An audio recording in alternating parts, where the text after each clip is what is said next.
لله رب العالمين أرحم الراحمين الذي أرسل حبيبه رحمة للعالمين والصلاة والسلام على خاتم الأنبياء والمرسلين وعلى آله وأصحابه وآبائه وأزواجه وعطرته وجميع أمته وأهل سنته أجمعين. أما بعد فأعوذ بالله من الشيطان الرجيم. بسم الله الرحمن الرحيم. هو أنشأكم من الأرض واستعمركم فيها. صدق الله مولانا العظيم. إن الله وملائكته يصلون على النبي يا أيها الذين آمنوا صلوا عليه وسلموا تسليما. الصلاة والسلام عليك يا سيدي يا رسول الله وعلى آلك وأصحابك يا حبيب الله. الصلاة والسلام عليك يا سيدي يا رحمة للعالمين وعلى آلك وأصحابك يا شفيع المذنبين.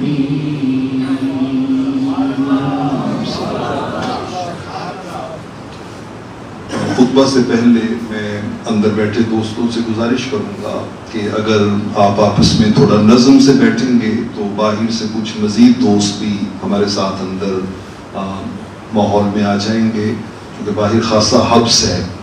تو اگر آپ روز تھوڑے ساتھ ساتھ ہو کے کلوز ہو کے بیٹھ جائیں گے تو جو دوست باہر سے آسانی سے ہمارے ساتھ اندر ایڈجسٹ ہو سکیں اب وہ اندر تشریف لے آئیں. میں باہر سے آیا ہوں تو خاصی باہر سفوکیشن کی صورتحال تھی. اللہ رب العالمین آپ کے اسی سال کے بدلے میں ہماری قبروں کو وسعت نصیب.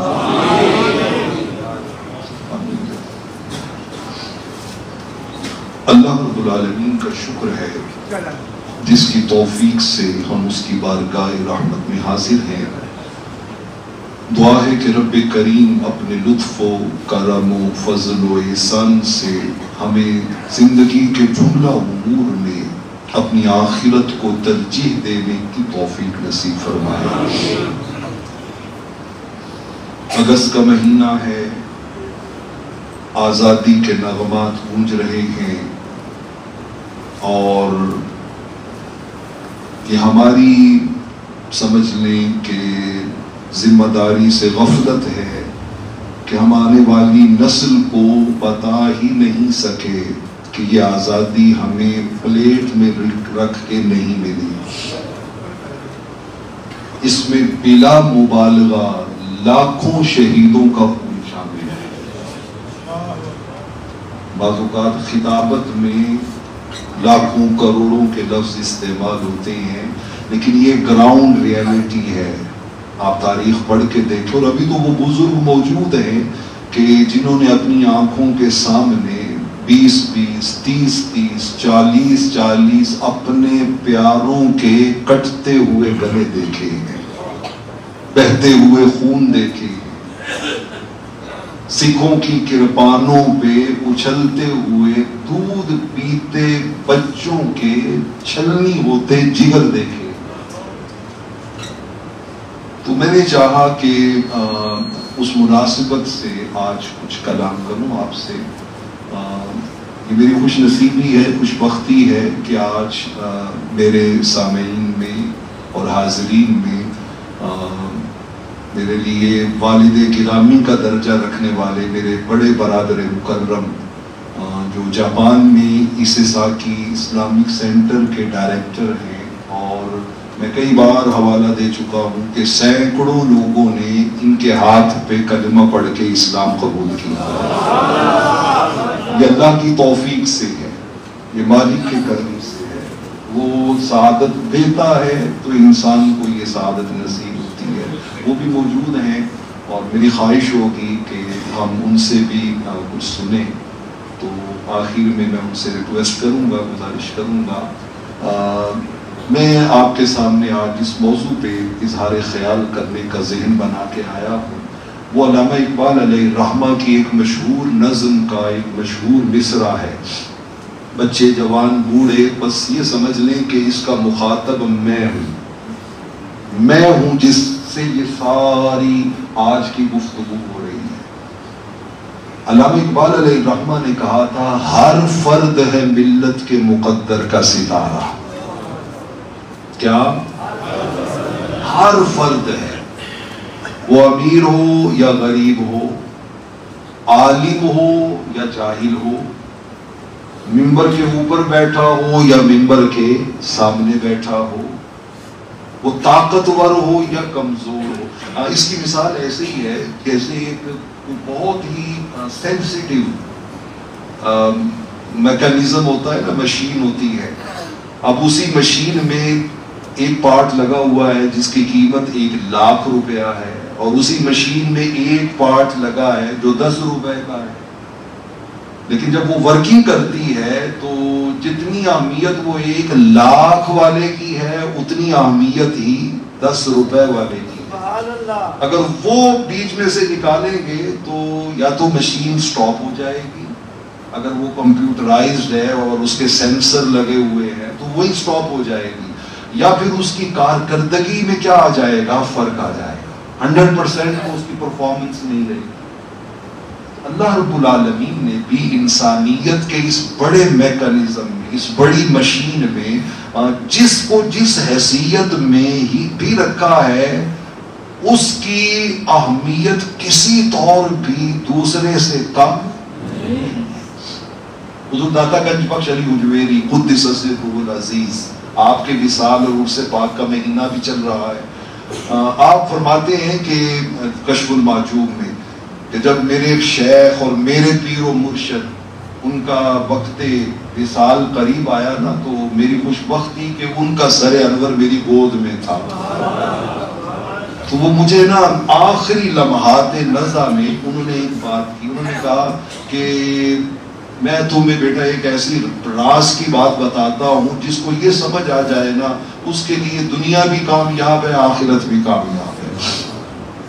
انہوں نے جاتے جاتے آخری سانسوں میں مجھے جو نصیحت اور وصیت، انہوں کا بیٹا اس دنیا میں جو کچھ ہوتا ہے وہ اللہ کے حکم سے. کس سے؟ اللہ کے حکم سے.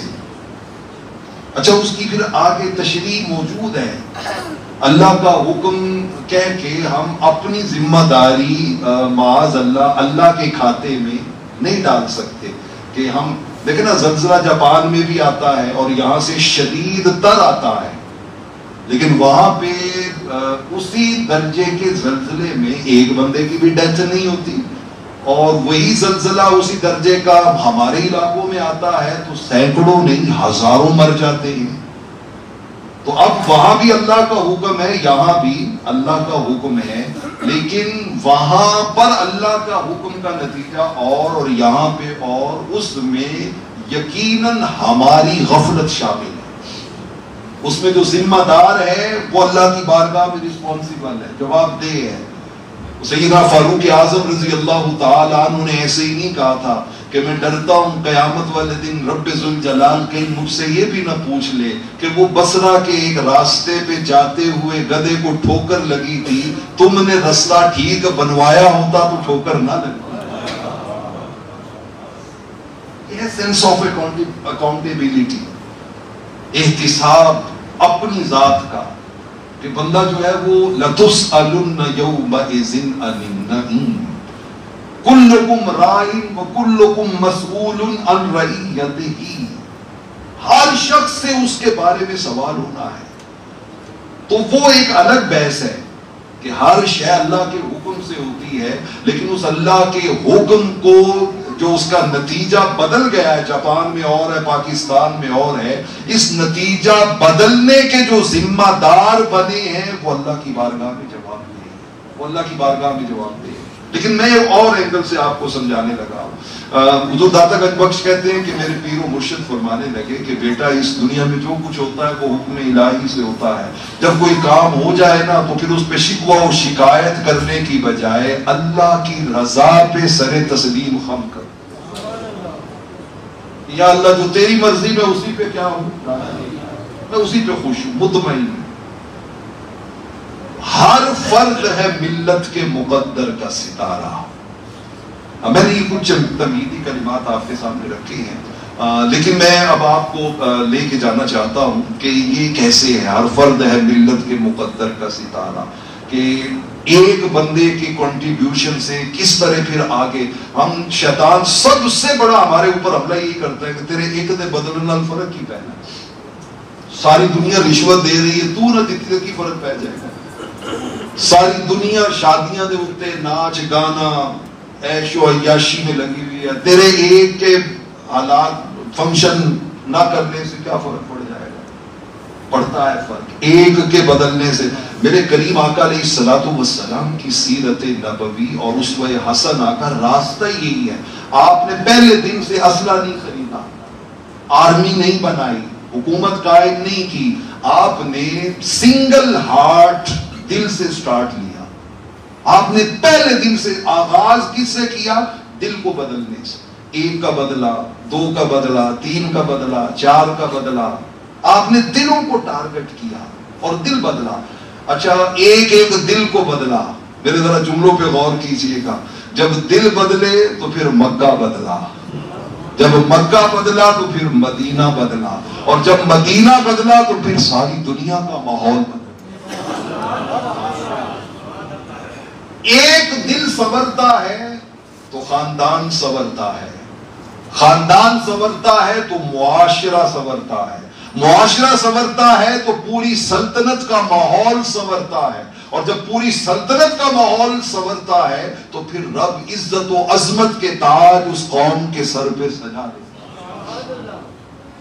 علامہ اقبال علیہ السلام کے ذرا پورے اشعار سنیے نا، وہ کیا کہتے ہیں؟ وہ کہتے ہیں غیرت ہے بڑی چیز جہاں تگ و دو میں، غیرت ہے بڑی چیز جہاں تگ و دو میں، پہناتی ہے درویش کو تاج سر دارا، دی ہاتھ سے دے کے اگر آزاد ہو ملت، ہے ایسی تجارت میں مسلمان کا خسارہ، افراد کے ہاتھوں میں ہے اقوام کی تقدیر، ہر فرد ہے ملت کے مقدر کا ستارہ۔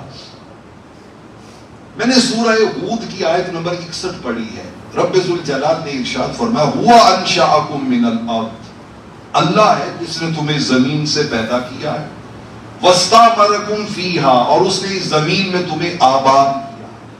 استعمار، آباد کرنا، ایک اس کا معنی ائمہ تفسیر نے یہ بیان کیا، اور ایک اس کا معنی دوسرا ہے جو ہمارے موضوع سے ریلیٹڈ ہے، کہ تعمیر وطن میں، اس وطن کی تعمیر میں، اس کو آگے لے جانے میں، اس کو برائٹ فیوچر دینے میں ہم کیا کنٹریبیوٹ۔ دیکھیں نا وطن کی محبت، رحمت کونین صلی اللہ علیہ وسلم مدینہ طیبہ میں تھے نا، تو ایک صحابی مکہ سے نئے آئے، فریش مکہ سے آئے، تو ابھی پردے کے احکام نازل نہیں ہوئے، تو امہات المومنین کے پاس وہ حاضر خدمت ہوئے، تو انہوں نے پوچھا کہ کیف حدت مکہ، آپ نے مکہ کو کیسا پایا؟ امام ازرقی اس روایت کو اخبار مکہ میں لے کے آئے، مکہ کے حالات کیسے تھے، مکہ کو کیسا پایا؟ تو وہ ماحول اور موسم ایسا تھا کہ انہوں نے نقشہ کھینچا، انہوں نے کہا جی مکہ معظمہ پوچھتے ہیں کیسا پایا، قرب و جوار میں جتنی بھی چراگاہیں ہیں ساری سبز و شاداب تھی، اندر جو پہاڑ ہیں وہ موتیوں کی طرح چمک رہے تھے۔ تو جب یہ دو جملے بولے نا تو انہوں نے روک دیا، انہوں نے کہا ذرا رکو، حضور کو آنے دو، حضور کا بھی شہر ہے، ذرا ان کو بٹھا کے یہ باتیں سنا۔ تو آقا تشریف لے آئے، آقا علیہ السلام نے نا آتے ہی، ابھی امہات المومنین نے بات ہی نہیں کی، انہیں خبر ہے کہیں سے پڑھو درود ان پر، تمام دہر کا نقشہ حضور، آپ نے خود